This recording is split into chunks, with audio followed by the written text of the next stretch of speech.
우리 민수기 3장 1절에서 13절의 말씀을 묵상하도록 하겠습니다.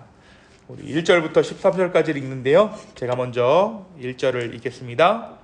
여호와께서 시내산에서 모세와 말씀하실 때에 아론과 모세가 낳은 자는 이러하니라. 아론의 아들들의 이르니 장자는 나답이요 다음은 아비후와 엘르아살과 이다말이니 이는 아론의 아들들의 이름이며 그들은 기름 부음을 받고 거룩하게 구별되어 제사장 직분을 위임받은 제사장들이라. 나답과 아비후는 시내 광야에서 여호와 앞에 다른 불을 들이다가 여호와 앞에서 죽어 자식이 없었으며 엘르아살과 이다말이 그의 아버지 아론 앞에서 제사장의 직분을 행하였더라. 여호와께서 또 모세에게 말씀하여 이르시되 내 지파는 나아가 제사장 아론 앞에 서서 그에게 시종하게 하라. 그들이 회막 앞에서 아론의 직무와 온 회중의 직무를 위하여 회막에서 심우하되 곧 회막의 모든 기구를 맡아 지키며 이스라엘 자손의 직무를 위하여 성막에서 심우할지니 너는 레위인을 아론과 그의 아들들에게 맡기라. 그들은 이스라엘 자손 중에서 아론에게 온전히 맡겨진 자들이니라. 너는 아론과 그의 아들들을 세워 제사장 직무를 행하게 하라. 외인이 가까이 하면 죽임을 당할 것이니라. 여호와께서 모세에게 말씀하여 이르시되 보라, 내가 이스라엘 자손 중에서 레위인을 택하여 이스라엘 자손 중에 태를 열어 태어난 모든 자를 대신하게 하였은즉 레위인은 내 것이. 우리 함께 읽습니다. 처음 태어난 자는 다 내 것임은 내가 애굽 땅에서 그 처음 태어난 자를 다 죽이던 날에 이스라엘의 처음 태어난 자는 사람이나 짐승을 다 거룩하게 구별하였음이니 그들은 내 것이 될 것임이니라. 나는 여호와이니라. 아멘. 오늘은 다 같이 민수기 3장 1절에서 13절의 말씀을 묵상합니다. 우리가 어제 민수기 2장의 말씀을 통하여서 하나님의 명령을 따라서 이스라엘이 진영을 편성하는 내용을 함께 나누었습니다. 동편에 있는 유다 지파를 선두로 최우방에 있는 단 지파까지 하나님께서는 그들에게 진영을 짤 것을 말씀하시고 이 모세가 하나님의 말씀에 순종해서 하나님의 명령에 순종해서 이스라엘을 정비합니다. 하나님께서 이것들을 짜실 때 각 지파의 형편과 사정에 맞게 그 진영을 편성하셨다는 사실 또한 우리가 어제 말씀 가운데 확인할 수 있었습니다. 오늘 말씀 민수기 3장은 부르심을 받은 사람들에 대해서 기록하고 있어요. 하나님께서는 하나님을 대리해서 이스라엘을 인도해 나갈 사람들을 부르셨습니다. 하나님께서는 천사나 또 다른 영적인 존재를 사용하셔서 이스라엘의 출애굽 여정을 인도해 나가신 것이 아니라 친히 사람들을 부르셔서 하나님과는 완전히 다른 우리와 같은 그러한 사람들을 부르시고 그 사람들을 통해서 이스라엘을 인도하도록 하십니다. 사람을 부르셔서 그들과 동역하기로 하신 것이죠. 하나님은 죄인된 인간들을 그저 죄인된 사람 또는 부정한 것으로 취급하신 것이 아니라 그들을 통해 하나님의 성품이, 하나님의 리더십이 흘러가도록 우리 인간들을, 우리 사람들을 통로 삼아 주셨습니다. 하나님의 은혜죠. 하나님의 은혜가 그들의 삶 가운데 흐르고 있었던 것입니다. 성막을 지으신 것도 하나님의 은혜였어요. 자신을 낮추셔서 이스라엘 백성 가운데 회막을 세우시고 그것을 거처로 삼으셨지만 그것만으로는 충분하다 생각하지 아니하시고 이 회막을 운영하는 사람들을 세워 함께 거하기로 한 것입니다. 그러니까 하나님과 인간의 동거를 위해서 하나님의 대리인된 제사장과 레위인들을 부르신 것입니다. 이것은 하나님의 결단이고 하나님의 은혜입니다. 그래서 이 하나님께서는 제사장과 레위인을 세워 이스라엘의 회막을 맡기십니다. 이 회막을 통해 하나님과 이스라엘은 공동체를 이루게 된 것이에요. 이 말씀 가운데 우리가 이제 레위기도 보고 민수기도 보면 레위인에 대한 많은 규정들이 있죠. 제사장들을 위한 또 많은 규례들이 있습니다. 근데 이 왜 이렇게 복잡한가 우리가 볼 때마다 생각하기도 하고 좀 이렇게 성경을 읽다 보면 좀 안 읽고 넘어가기도 하는 부분이 이 제사장과 레위인들을 위한 이 복잡한 규례입니다. 근데 여러분, 이렇게 한번 생각해 볼 수도 있을 것 같아요. 레위인의 사역들, 그리고 복잡해 보이는 이러한 규정들은 이스라엘 백성과 함께 있기를 원하시는 하나님의 뜨거운 사랑을 보여주고 있는 거예요. 그렇게 많은 규례를 세워둠으로 말미암아, 그렇게 세워둠에도 불구하고 하나님은 그들과 함께 하고 싶었다라는 것이죠. 이들과 어떻게 해서라도 함께 하시고자 하는 하나님의 열정이 이 많은 규례들 통해 드러나 있는 것입니다. 결국 이 규례들 가운데 담겨져 있는 하나님의 사랑은 예수 그리스도의 십자가 안에서 완성되었습니다. 이제 우리는 그리스도의 십자가 안에서 이러한 복잡한 규례 없이도 하나님 앞에 나아갈 수 있게 되었습니다. 그런데 우리가 한 가지 잊지 않아야 할 것이 있어요. 우리 민수기 3장 4절 말씀 가운데 이 겸손의 마음을, 우리가 겸손하게 되는 한 말씀을 우리가 찾게 됩니다. 4절 한번 볼까요? 제가 읽겠습니다. 나답과 아비후는 시내 광야에서 여호와 앞에 다른 불을 들이다가 여호와 앞에서 죽어 자식이 없었으며 라고 기록하고 있어요. 행실이 온전하지 못해 다른 불을 들여 죽임을 당한 나답과 아비후의 이야기를 빼놓지 않고 이것 가운데 기록하고 있다는 것이죠. 지금 오늘 이 민수기 3장의 말씀 1절부터 13절은 부름받은 사람들을 기록하고 있어요.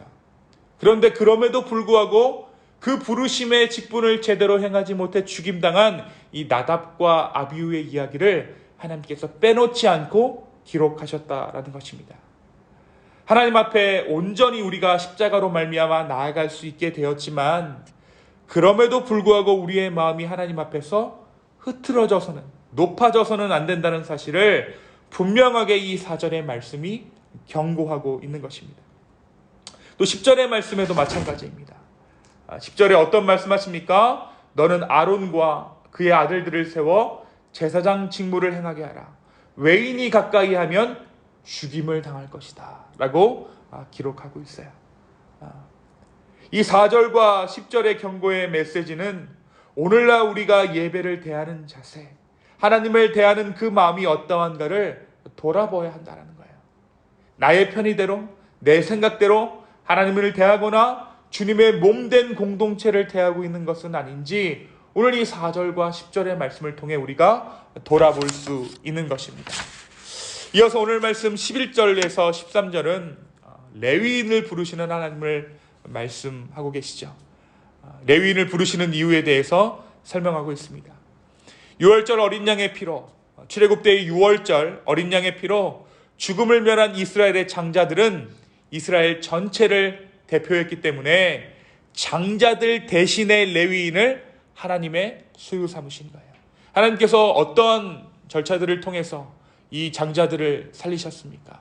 수많은 재앙들을 내리시고 마지막 10번째 재앙에서 초태생들을 구별하게 하시잖아요. 그렇죠? 그리고 애굽의 장자들을 다 죽여버립니다. 오직 그 문지방에, 문설주에 피를 바르고 피를 바른 그 지벌을 보았을 때 하나님의 사자들이 그 문지방을 넘어가지요. 그것이 6월절입니다. 바로 이때에 하나님께서 이스라엘 장자들을 자기의 소유 삼으셨어요. 그런데 문제는 이 장자들은 이스라엘 전체를 대표해야 했기 때문에 하나님께서는 장자들은 각 집안 가운데 남겨두시고 따로 레위인을 부르셔서 하나님의 소유 삼아 주신 것입니다.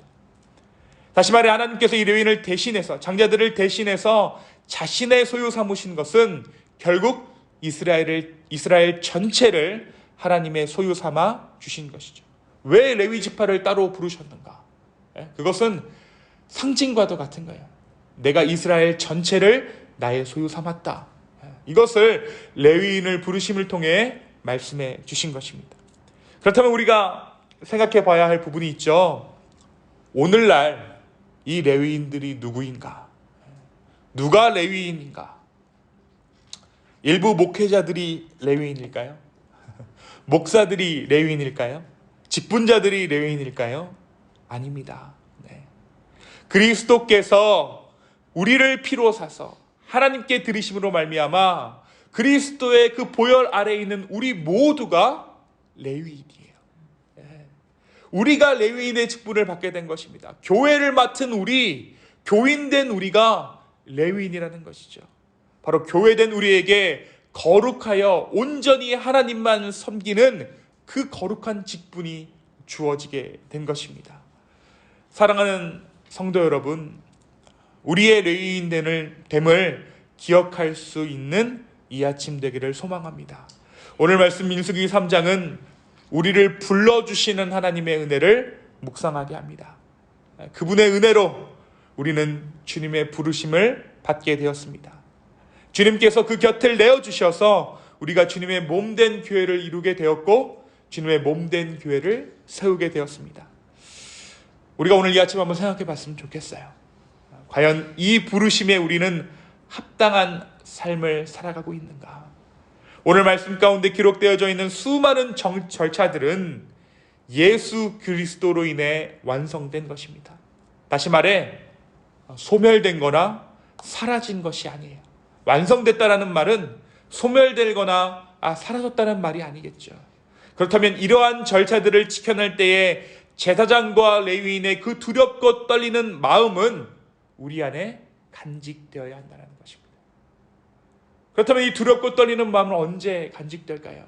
바로 예수 그리스도의 십자가의 은혜를 우리가 생각하게 됐을 때, 그 은혜가 우리에게 거저 주어짐이 얼마나 큰 은혜인가를 다시 한번 우리가 생각하게 되었을 때 우리는 하나님 경외하는 마음을 회복하게 되는 줄로 믿습니다. 제사장은 하나님이 정하신 방법대로 제사를 드려야 했고, 레위인은 제사장의 일을 돕되 하나님이 정하신 그 한계를 넘어서는 안 됐습니다. 과연 우리의 신앙에 이러한 하나님 경외의 마음이 살아있는지 돌아볼 수 있는 이 아침 되기를 예수님의 이름으로 축원합니다. 하나님은 기꺼이 그 몸을 낮추셔서 우리와 함께 거하기로 하셨습니다. 이는 우리 또한 기꺼이 우리의 몸을 낮추어 주님과 마주해야 한다는 의미일 것입니다. 은혜를 맛보면, 은혜를 생각하면, 우리가 높아진 이유를 생각하면 우리는 낮아질 수밖에 없습니다. 오늘 이 아침 우리를 불러주신 주님, 우리에게 은혜 주신 주님께 감사하며 기도로 나아갈 수 있는 저와 여러분 되었으면 좋겠습니다. 혹여나 우리 안에 하나님 경외하는 마음이 사라졌다면 오늘 그 하나님 경외하는 마음이 살아나 형통의 길로 들어서는 우리 기쁨의 교회 되기를 예수님의 이름으로 축원합니다. 이 시간 함께 기도하시겠습니다. 주님, 하나님의 은혜입니다. 주님께서 거룩히 구별하셔서 우리를 부르셨는데 하나님, 우리가 그 부르심에 합당한 일생을 살아가고 있는지 이 민수기 3장의 말씀을 통해 돌아보게 하여 주심에 주여 감사합니다. 오늘 이 아침에 다시 한번 우리가 주 앞에 기도합니다. 주여, 우리의 마음 가운데 흐트러진 마음이나 자유를 넘어 방종하는 마음이 있다면 그 마음 묶어주시고 온전히 주님께 헌신하며 하나님 경외하는 마음을 회복하는 이 아침 될 수 있도록 주여, 우리의 기도 시간 가운데 우리를 축복하여 주시옵소서. 또한 여러 가지 마음의 고민 가운데 있는 당신의 백성들이 있습니까? 아버지 하나님, 하나님 경외함으로 말미암아 그 모든 기도 제목들이 주 안에서 성취되어지는 놀라운 은혜 있도록 주여 이 아침 우리의 기도의 문을 열어 주시옵소서. 주님 감사합니다. 이 모든 말씀 살아서 역사하시는 예수님의 이름으로 기도하였습니다. 아멘.